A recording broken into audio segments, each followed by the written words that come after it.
So eto, share lang tayo nito na Spectre Games dito sa Telegram mga boss, ano.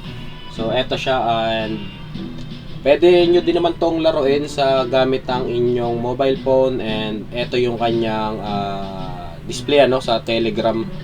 So pakita ko lang sa inyo kung paano siya laruin, and madali lang to, kahit bata kaya to laruin, ano. So ngayon dito, ito na yung level ko and the stage, ganito lang siya, and pakita natin, ano, konting gameplay lang tayo, no. Then mamaya explain natin tong website.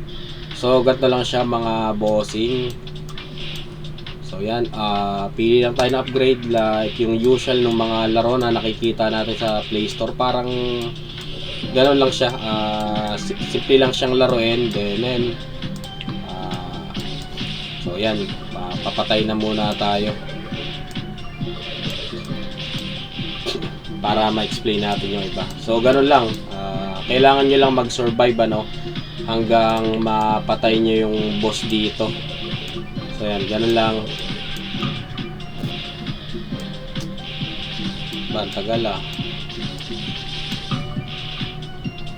And yun, ganun yung gameplay niya, no. So yes, balik tayo sa home. And meron din siyang mga item na ile-level up nyo, na i-equip.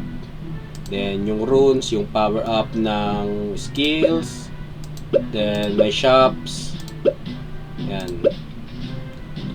Then may daily quest. So yan, madali lang naman yung daily quest nya. And guys, para maging eligible kayo dito, ano, so punta muna tayo sa website, ano. Punta muna tayo sa website, close muna natin to.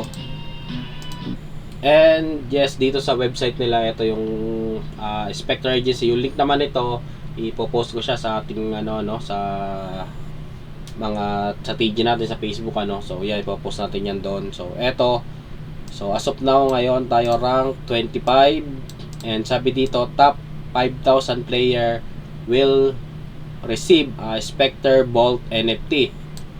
So yung NFT daw is merong containing redeemable tokens and gameplay boost. So yes, may chance na pwede siyang ma-convert sa token, ano, yung NFT, ano. So yan, mythic times 125 mythic, tapos sa legendary, rare, uncommon, and common. So meron na lang tayo guys 59 days para i-grind tong sa Spectre Agency. Free naman siya, and yes, may gastos na upgrades, pero optional yun, ano. Pero kung pure grind, kaya naman talaga. And yun, and yes, para mapabilis, referrals din para mapabilis yung pag-iipon natin ng sparks, kasi yung spark is napaparm siya dito sa Spectre Agency. Balik ulit natin.